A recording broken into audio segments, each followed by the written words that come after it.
aiment quand vous ne savez rien du tout. Et là, ils ont la possibilité de vous envoûter. Ils ont la possibilité de faire de vous ce que vous voulez. Ce qu'ils veulent, en fait. Voilà ce que je tenais à vous dire. Il faut comprendre que c'est quelque chose de très, très sérieux. C'est pas à négliger. Ne faites pas un piercing si vous ne maîtrisez pas pourquoi vous le faites. Voilà.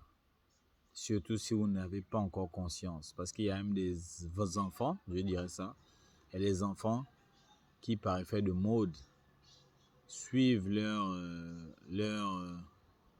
star sur les réseaux, veulent ressembler à leur star. Vous voyez un peu? Et une fois vous avez tout ça dans votre corps, si vous n'avez pas eu le Saint-Esprit avant, c'est-à-dire avant d'avoir mis les piercings, avant d'avoir mis les tatouages, si vous n'avez pas reçu le Saint-Esprit avant, ça veut dire que vous aurez un sérieux problème. Parce que vous avez d'abord permis à ce que des entités viennent on va dire ça comment, habiter en vous, avant maintenant de recueillir le Saint-Esprit. Maintenant, il est possible, parce que sur la croix, le sacrifice a été fait, il est possible que tout ça soit chamboulé. Ça veut dire que vous pouvez avoir eu à faire des piercings n'importe où sur votre corps, avoir eu à faire des tatouages n'importe où sur votre corps, et ensuite prendre conscience, vous voyez, et ensuite prendre conscience, et en acceptant le Saint-Esprit, il y a une restauration automatique qui se fait. Et ça, c'est si Dieu vous a choisi, vous a élu depuis, c'est possible. Je ne dis pas que absolument tous ceux qui ont des piercings, des tatouages, sont des enveloppes d'esprit impur et tout ça. Non, c'est pas ce que je dis.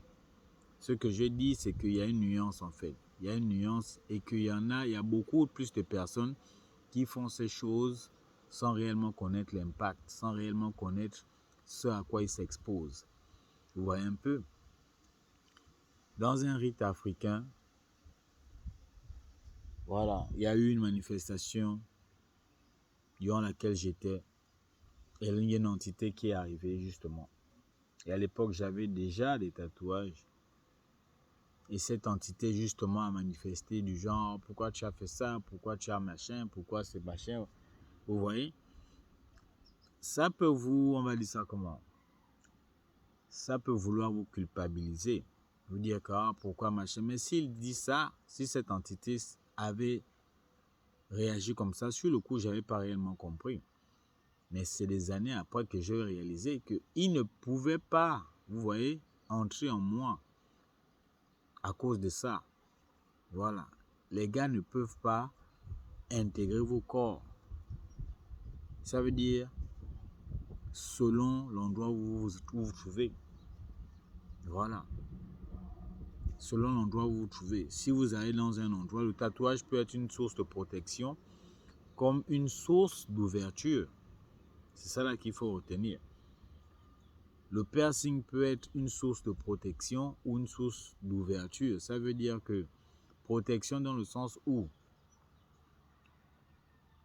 vous n'êtes pas esclave de M. James, donc l'entité ou les entités ou l'esprit de M. James ne peut pas vous posséder. C'est juste une image pour que vous puissiez comprendre. Voilà, parce qu'il sait que vous êtes marqué d'autres choses en fait. Vous êtes marqué d'autres choses et le maître de ça, il est là. Donc il sait que il ne peut pas. Le monde spirituel, c'est pas comme le monde physique où on viole les lois n'importe comment, les règles sont violées, machin. Non. Là-bas, c'est régulé de telle sorte que dès que tu fais une erreur, tu es corrigé aussitôt, quoi. Voilà, tu es conscient de ça. Donc, tu marches au pas, on marche au pas là-bas. Raison pour laquelle même le piercing, si regarde l'endroit sur lequel tu as mis ton piercing, si l'endroit là n'est pas de lui, il n'a pas autorisation d'entrer dans ton corps. Vous voyez un peu? Qui est à la base le temple de Dieu, qui est la base, le temple du Saint-Esprit. Et c'est pas pour rien. Le Saint-Esprit fait des tours. Il fait des tours. Maintenant, si toi, tu n'es pas spirituellement éveillé, tu n'es pas spirituellement formé, tu n'es pas spirituellement assis et tu t'amuses à aller mettre des tatouages, tu n'es pas un élu, tu n'es pas une élue, tu es un homme normal, charnel, on va dire quoi, un homme animal, parce qu'il y a deux types d'hommes, ben, tu restes leur marionnette. Tu restes leur marionnette. Voilà. Il y a des rites où on interdit ça. Tu as un piercing, tu as machin, on ne veut pas. Tu as des ornements, des chaînes au cou, machin, on ne veut pas, on va te demander d'enlever ça. Pour les spirituels, ils savent. Ceux qui sont vraiment initiés dans nos choses, ils savent que quand tu vas te faire initier, on va te demander d'enlever tout ce qui est piercing, tout ce qui est chaîne autour de toi. Parce qu'il faut que l'entité, quand l'entité arrive, ben l'entité te trouve vierge, transparent. Et là, il entre en toi pour manifester certaines choses, pour prendre certaines choses, profiter à consommer certaines choses. D'où vous avez des gens qui, sous l'emprise de ces entités, peuvent te vider des liqueurs en une gorgée, peuvent te fumer plus de 5 paquets de cigarettes en moins de 5 minutes. C'est pas eux qui font ça. On est ensemble, les familles.